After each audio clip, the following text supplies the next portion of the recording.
Assalamualaikum warahmatullahi wabarakatuh. Kembali lagi di pembelajaran IPA ya. Nah, untuk tema kita hari ini adalah fertilisasi dan kehamilan. Nah, kita akan mengupas mengenai apa itu fertilisasi, bagaimana proses fertilisasi, dan juga bagaimana perkembangan embrio ketika terjadi fertilisasi atau kehamilan ini. Nah, sebenarnya apa sih fertilisasi itu? Fertilisasi itu terjadi jika apabila ada sel sperma yang masuk ke dalam saluran reproduksi perempuan atau wanita, kemudian sel sperma tersebut akan bergerak menuju sel telur. Nah, apabila telah bertemu dengan sel telur, bagian kepala sperma akan masuk ke dalam sel telur dan meninggalkan bagian ekornya di luar sel telur ini. Nah, proses inilah yang dinamakan dengan fertilisasi atau terjadinya pembuahan, di mana pembuahan ini akan membentuk sigot yang kemudian akan berkembang menjadi janin yang terjadi proses kehamilan ini. Lalu, bagaimana sih cara sperma itu bertemu dengan sel telur atau ovum? Ini adalah proses pertemuan dari sel sperma bertemu dengan sel telur atau ovum. Ini adalah gambaran dari sel sperma, di mana sperma ini terdiri dari 3 bagian, yaitu kepala, leher, dan juga ekor. Di ekor ini akan ada yang dinamakan dengan flagella. Flagella ini akan membantu pergerakan sperma untuk bertemu dengan sel telur atau ovum. Sel sperma ini akan menggunakan flagella yang bergerak memutar sebagai baling-baling untuk menggerakkan tubuhnya dalam cairan yang ada pada saluran telur atau tuba falopi menuju ke sel telur atau ovum. Gerakan flagella ini akan dianalogikan sebagai baling-baling yang mendorong perahu. Jadi di ekor ini dilengkapi dengan flagella. Tujuan dari flagella ini adalah untuk pergerakan memutar membantu sperma menuju sel telur yang ada di saluran telur, dibantu dengan cairan yang ada di saluran telur itu sendiri. Kemudian bagaimana sperma menemukan lokasi sel telur? Nah, ada beberapa mekanisme di mana sel sperma ini bisa menemui sel telur. Yang pertama adalah sel sperma itu akan menemukan lokasi sel telur karena sel telur itu menghasilkan senyawa kimia berupa hormon progesteron. Nah, yang kedua adalah karena adanya sensor panas atau suhu tuba falopi atau saluran telur yang lebih tinggi dibandingkan dengan suhu tempat penyimpanan sperma. Karena adanya dua tanda inilah mengakibatkan sel sperma itu bisa bertemu dengan sel telur atau ovum. Setelah sel sperma tadi bertemu dengan sel telur, maka akan terjadi suatu proses yang dinamakan dengan fertilisasi atau pembuahan yang kemudian akan dilanjutkan dengan proses implantasi dari sigot yang dihasilkan dari proses fertilisasi atau pembuahan. Ini adalah proses dari fertilisasi hingga implantasi embrio atau sigot yang dihasilkan dari proses pembuahan itu sendiri. Nah, proses ini ditandai dengan ovulasi, di mana ovulasi ini terjadi jika folikel yang telah matang akan mengeluarkan sel telur atau ovum yang kemudian ditangkap oleh infundibulum yang dilengkapi dengan fimbriae. Kemudian sel telur ini akan dibawa ke saluran telur atau tuba falopi untuk bertemu dengan sperma. Tahapan berikutnya adalah fertilisasi atau pembuahan, di mana ada sel sperma yang masuk atau menembus dinding dari sel telur, kemudian terjadi pembuahan atau fertilisasi. Nah, pada saat ada sperma yang menembus dinding sel telur ini, kemudian dinding sel telur ini akan otomatis membentuk lapisan atau dinding penghalang agar sperma lain tidak bisa masuk ke dalam sel telur itu, sehingga hanya ada satu saja sperma yang masuk atau membuahi dari sel telur itu. Kemudian dilanjutkan tahap berikutnya, yaitu tahapan pembelahan, di mana sigot yang terbentuk ini akan membelah, yang awalnya satu sel menjadi 2 sel, 4 sel, dan seterusnya. Kemudian akan mengalami pembelahan lanjutan, di mana sigot ini akan membentuk suatu kumpulan yang berbentuk seperti anggur atau merula. Nah, di sini kita bisa ingat ya, fungsi dari pembelahan sel itu sendiri, di mana pembelahan sel salah satu fungsinya adalah untuk pertumbuhan, yaitu sel yang awalnya kecil atau satu sel, kemudian membelah menjadi 2 sel, 4 sel, 8 sel, sehingga sel tersebut menjadi kumpulan sel yang akan banyak, menjadi besar, menjadi banyak, sehingga dinamakan bertumbuh sel itu. Kemudian yang tahap berikutnya adalah tahap implantasi, di mana sigot yang berbentuk morula ini, yang berbentuk anggur ini, kemudian akan berkembang menjadi embrio. Ini adalah gambaran dari embrio.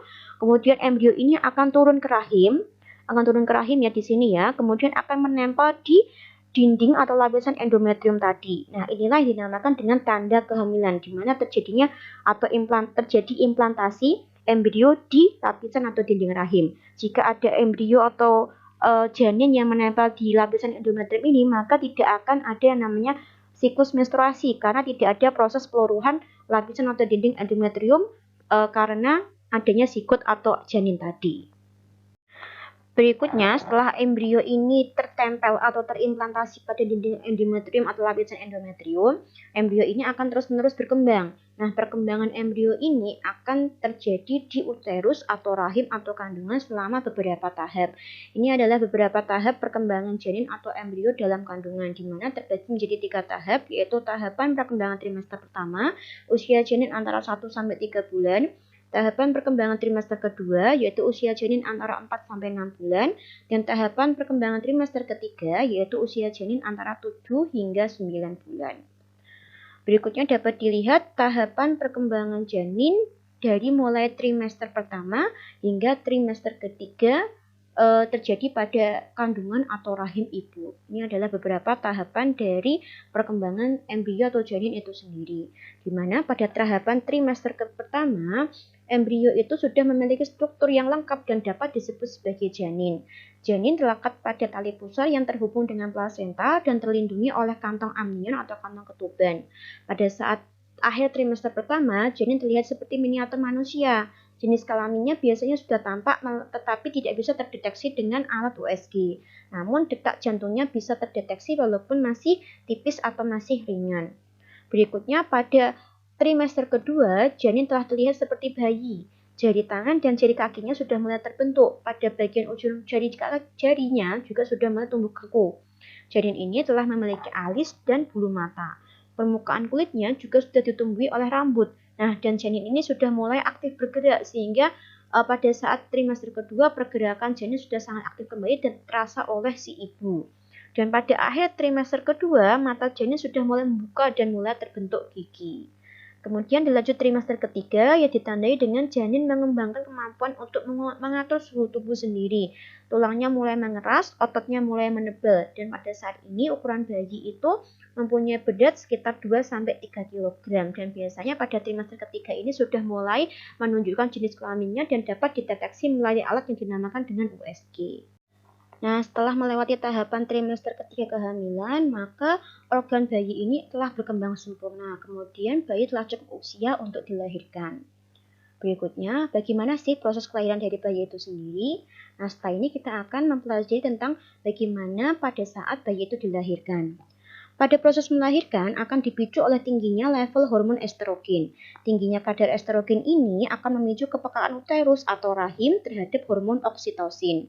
Hormon oksitosin dihasilkan oleh janin akan merangsang plasenta untuk menghasilkan hormon prostaglandin. Nah, kedua hormon ini yaitu oksitosin dan prostaglandin akan meningkatkan frekuensi kontraksi otot uterus atau rahim, kekuatan kontraksi dan durasi kontraksi hingga bayi itu lahir. Nah, pada mulanya kontraksi itu akan terjadi selama 30 detik atau kurang dalam rentang waktu 25 hingga 30 menit. Nah, puncaknya itu terjadi ketika kontraksi selama 60-90 detik dan terjadi setiap 2-3 menit. Nah, kontraksi otot uterus atau rahim ini akan dimulai dari otot bagian atas yang menuju ke bagian bawah dari rahim atau uterus itu sendiri, memberikan gaya dorong pada bayi untuk keluar melalui serviks atau dinding rahim. Ini adalah gambaran dinding rahim ya, karena pada saat ini gaya dorong ini akan mendorong bayi keluar menuju dinding serviks. Pada saat dinding serviks terdorong dan melebar, akan merangsang dihasilkannya hormon oksitosin, sehingga hormon oksitosin pada uterus atau rahim akan semakin bertambah banyak. Nah, meningkatnya hormon ini akan membuat kontraksi otot uterus atau rahim semakin kuat, sehingga gaya dorongnya akan semakin besar, dan bayi itu akan keluar atau berhasil menembus dinding rahim atau serviks yang kemudian keluar melalui vagina. Nah, selain itu, di rahim ini juga ada gaya gesek. Gaya gesek itu fungsinya apa? Gaya gesek itu fungsinya adalah untuk menahan bayi agar dia itu tidak bisa keluar dari rahim atau dari uterus. Namun, pada saat akan dilahirkan, karena hormon oksitosin itu besar, mengakibatkan gaya geseknya menjadi lebih kecil dibandingkan dengan gaya dorong. Nah, karena gaya dorongnya lebih besar, maka gaya geseknya lebih kecil dan akibatnya bayi tetap bisa keluar melalui dinding serviks dan kemudian ke vagina, lalu keluar ke dunia. Ini adalah proses pada saat bayi itu dilahirkan. Hormon yang memicu ada 3, yaitu hormon estrogen, hormon oksitosin, dan juga hormon prostaglandin. Nah, berikutnya akan dijelaskan pada kasus-kasus proses kehamilan yang dinamakan dengan bayi kembar. Nah, bayi kembar ini ada 2 ya, yaitu kembar disikut dan kembar monosikut. Kembar disikut dinamakan kembar tidak identik, sedangkan kembar monosikut adalah kembar yang identik. Yang pertama adalah kembar disigot atau tidak identik. Kembar ini akan terjadi jika ovarium sebelah kanan dan kiri masing-masing melepaskan satu sel telur. Jadi ada 2 buah sel telur yang kemudian dibuahi oleh 2 buah sel sperma dan berkembang menjadi 2 buah sigot. Nah, 2 buah sigot ini akan hidup di 2 buah kantong ketuban yang berbeda, plasenta serta tali pusar sendiri-sendiri. Jadi ada 2 buah telur yang berbeda, dibuahi oleh 2 buah sperma yang berbeda, berkembang menjadi 2 buah sigot yang berbeda pula, hidup pada 2 buah kantong ketuban, plasenta, dan tali pusar sendiri-sendiri, tetapi masih dalam rahim atau uterus yang sama. Inilah yang dinamakan dengan kembar disigot atau kembar tidak identik. Dan biasanya pada kembar ini tidak memiliki kemiripan wajah, jadi wajahnya berbeda, dan biasanya jenis kelaminnya itu bisa sama, bisa berbeda. Ini adalah contoh dari kembar disigot dengan jenis kelamin yang sama, yaitu sama-sama perempuan, tetapi wajahnya berbeda. Dan ini adalah contoh jenis dari kembar disigot, di mana jenis kelaminnya itu berbeda, yaitu laki-laki dan perempuan, tetapi wajahnya juga hampir berbeda juga. Yang kedua adalah kembar monosigot atau kembar identik, di mana kembar ini berasal dari satu sel telur dan satu sel sperma yang kemudian akan berkembang menjadi sigot. Sigot ini kemudian akan mengalami pembelahan menjadi 2 buah embrio atau lebih.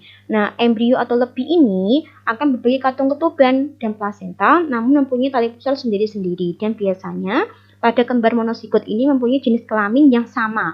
Wajahnya juga mirip, materi genetiknya juga sama. Ini adalah contoh dari kembar monosigot atau kembar identik, di mana dia itu jenis kelaminnya sama, sama-sama perempuan dan juga sama-sama laki-laki, dan juga memiliki wajah yang mirip atau sama. Dan biasanya pada kembar monosigot ini terjadi kasus yang dinamakan kembar siam, yaitu di mana sigot yang mengalami pembelahan tadi mengalami pembelahan yang tidak sempurna, sehingga masih ada beberapa organ tubuh tertentu yang masih menyatu atau menempel antara bayi satu dengan bayi yang lainnya. Ini adalah yang dinamakan kembar siam, masih ada organ-organ yang menempel ya di antara bayi satu dengan bayi yang lainnya. Nah, demikian untuk materi pada hari ini. Semoga materi ini bermanfaat. Tetap sehat, tetap semangat, tetap belajar dari rumah saja. Sampai bertemu di video pembelajaran IPA berikutnya. Wassalamualaikum warahmatullahi wabarakatuh.